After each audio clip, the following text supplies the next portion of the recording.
What's up, everybody? It's Z8phyR, and I'm coming at you with a brand new tutorial today. This is something a little bit simple for beginners to the program or beginners to production, and that's a big little tip of how to sidechain or methods that I use personally to sidechain my tracks. I'm gonna show you about 3 of them here, but there's many more. The very first one I'd like to show you is, well, first let's listen to the track, okay? Let's listen to the track here without the sidechain.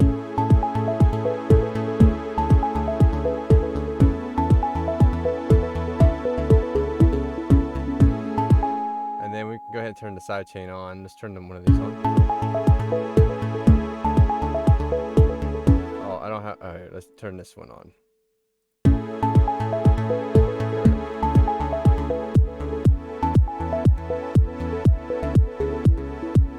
So basically, I'll show you how to make your own personal, I guess, tailored sidechain, and then you could use other elements as well. So the most easiest method, I would say, is, well, you use a little automation clip here, what I do is you have all your elements that you want sidechained, well, on the mixer track, and usually I usually have it like maybe like each one of these would have its own individual send, and then I would link that send to it, to one of these right here. That way you don't have to make a million of them. You can just use one, or you could even route them all to the same mixer, but it's a little bit messier when it comes to like making mixing decisions. So having a little like volume plugin on your mixer is what you do, and what you do is just automate it. So you can just right click the dry, and you can create an automation clip, which I already have one created here. And it doesn't really matter what you use to automate it. You just need to find something to control the volume, and I would suggest using a volume plugin rather than just automating the mixer track itself, because you may go back to the mixer later on during your mix and move it up or down. It's personal preference. Don't take it one way or another, but keep it in. So so the coolest thing about designing your sidechain this way, once you set it up, so let's just go ahead and set a new one up here, is that, well, you can control, well, it in depth. So we can reset this, and then we can reset this too. Create an automation clip here, and, well, you just match the volume with the kick. So I just make a little two little automation points, bring it down, and this is the volume, and it kind of matches the kick. So you see how I have it where it kind of follows the shape of the kick a little bit. It doesn't have to be perfect, but you can really tailor it to when it's playing, to make your automation, to make your sidechain as like pumpy, or quick or long as you desire it to be. And I think this is important because you might want to not have as deep a sidechain on a track, or maybe you want an element to be sidechained a little bit less. This will give you a little bit more control about how to sidechain him. And you can hear here.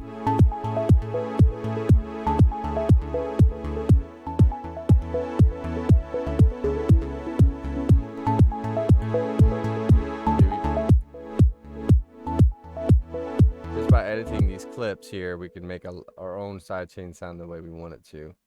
And I think this is a very like simple but powerful method of sidechaining your tunes, especially organically, where you don't have to use any external method really. That's not included inside of FL Studio to do this. But there are other methods where you can use a compressor to sidechain, and I will show you that here next. There's 2 different methods of doing this with a compressor, or 2 different ways, I should say. And both of them involve using a ghost kick, or a sound that's actually not heard at all in the mix, but is simply used for its audio input. And the way you can design ghost kicks is, well, I make one out of 3x OSC. Just any sound design, subtractive synth, any synth really, you can make one out of. And I make it by tailoring the volume envelope of 3x OSC. It really doesn't matter what you do, because you're going to link it to a mixer track, and you're going to have it hooked to a mixer track, and you're not going to have any audio going to the master. So this is what it looks like when you link it. Say we just linked it fresh. it'll be linked to the master by default. And if we played this here, the VST, let's turn it down, you can hear it. And that's the actual, what we do is we disable that. Let's plug in my yeah, it don't matter. If we disable that and we sidechain it, it won't make any actual noise when it's being applied to that sidechain to the mixer track. It's important to you select which one you want it to sidechain to. If it's not sidechained anything, it won't do anything. Once it's sidechained, now you can come over here to the mixer track it is sidechained to and open up your compressor. And it's the same thing here, where you can get pretty creative with how organic or how loose or tight you want your sidechain to be. And the very first thing though is you need to enable the option with the sidechain input. I have a VST already linked and it copies the mixer channel. And then by turning the threshold down and your ratio up, you kind of turn it on. And it's the same premise here. You can make it tighter.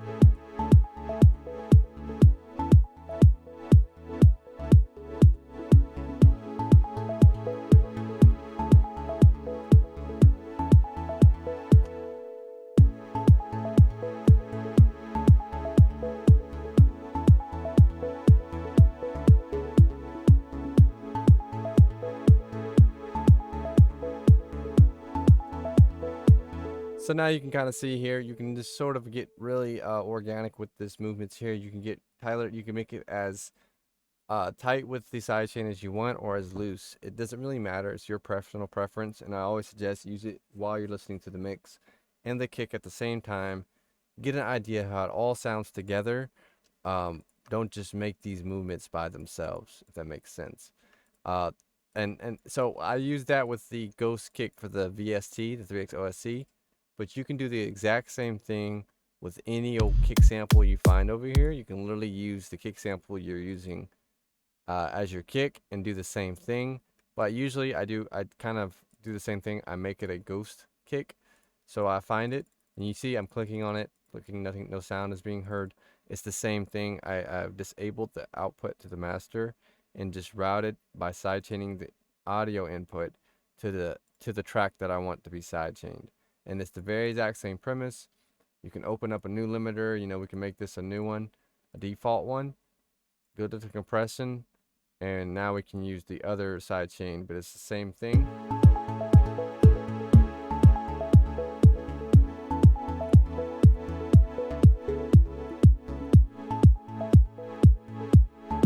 So it just gives you another style of the sidechain to work with, a little bit more like that matches the kick. You can duplicate your real kick. You can even use your real kick that's in your track and do it.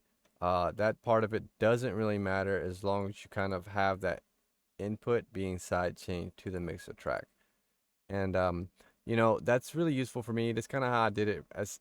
Actually, this is how I do it when I produce now. I make ghost kicks and with 3X OSC, or I'll use just a sample, and I'll have them already laid out on their own pattern. So this is laid out on its own pattern. Nothing special though. Nothing special about this. Just four notes laid out, not EQ'd or anything like that. It's just purely for the audio input to the melody or to the sounds that I want heard. In this case, I have everything on one, just for demonstration purposes. In the real world, I'd have these all on their own mixer track with, you know, maybe some more EQ and stuff. But we're not trying to get to that point. We're just trying to show you how sidechaining works. But really, that's it. Essentially, that's the end of the case. Now, there are a couple of bonus options since I have you here that you can do. You can also do a love filter way of sidechaining, and I usually do this when I want to sidechain something quick and dirty. There's a couple of ways. I'll use a love filter, and there's a special volume or not volume and panning. It's sidechain low frequencies. I actually use this, and we could say we turn all these off. And we turn this back on, and it's actually pretty cool because you can turn it down and up that way.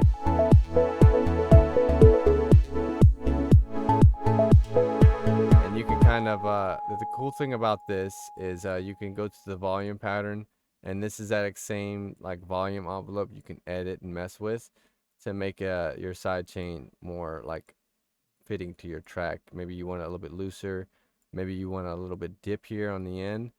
You can do that like that as well, so that way you're not, you're not having to you don't have to do it in the automation clip side. You can do it inside of a plugin as well.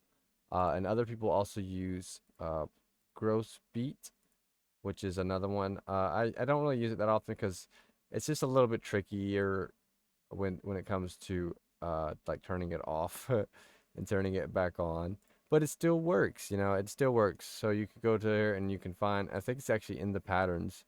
You could find it in the patterns, sidechain.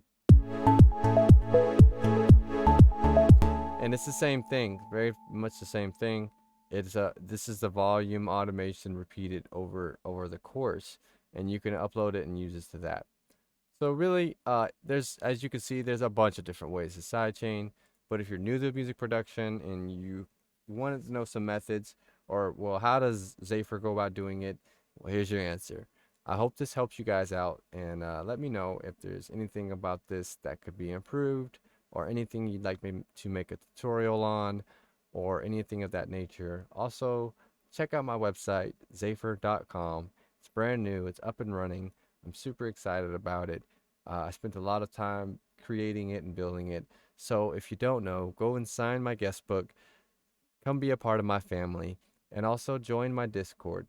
That's right, I have a Discord community that I have created, and I have spent a lot of time building and making and doing, and it's called the Breeze Club.